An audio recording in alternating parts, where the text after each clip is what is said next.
Itimat La Union, nakipasa ti probinsyal a gobyerno iti pan nakaobserbar ti araw ng kagitingan. Kabayatan na, agarup sa 12,000 a tricycle driver, nakaawatan iti cash assistance, manipud iti DSWD. Dadumapay a detalye iti damdamag Ilocanja iti report ni Dianne Monica Tucay.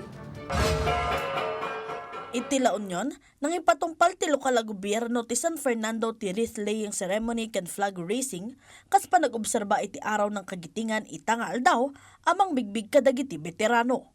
Indaulwan mo ti Philippine National Police ti wreath laying ceremony. Iti monumento ni Dr. Jose Rizal ken Speaker Pro Tempore Francisco I. Ortega, as sinaruno ti 21 gun salute.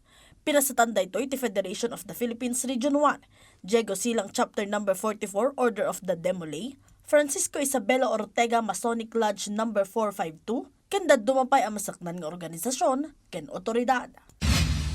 Iti Pangasinan, 12,625 a tricycle drivers ti nakaawatan iti sag 5,000 pesos a cash relief assistance, manipud iti DSWD kas tulong babaan iti epekto ti panagnato ti presyo ti petrolyo, kabayatan ti gubat iti Middle East. Personal na binisita ni DSWD Secretary Rex Gatchalian ti distribusyon, tapno masiguro ang may paay kadagiti agkasapulan a benepisyaryo ti kaskanan at tulong. Manamnamamat nga isaruno ti ahensya dagiti jeepney, taxi, UV Express, ken Transport Network Vehicle Services drivers.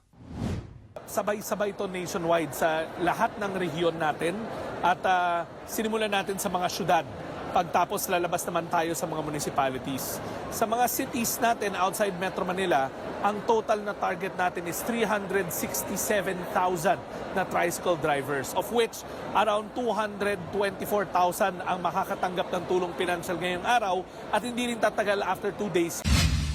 Iti Ilocos Norte, intampok ti Mariano Marcos State University College of Business Economics and Accountancy, ti panang itpatag 3.0 nga idadauluan ti Junior Association of Hospitality Practitioners. Ti aktibidad kat adaan iti tema a mula tradisyon hanggang inobasyon, pag-angat ng lutuing Pilipino.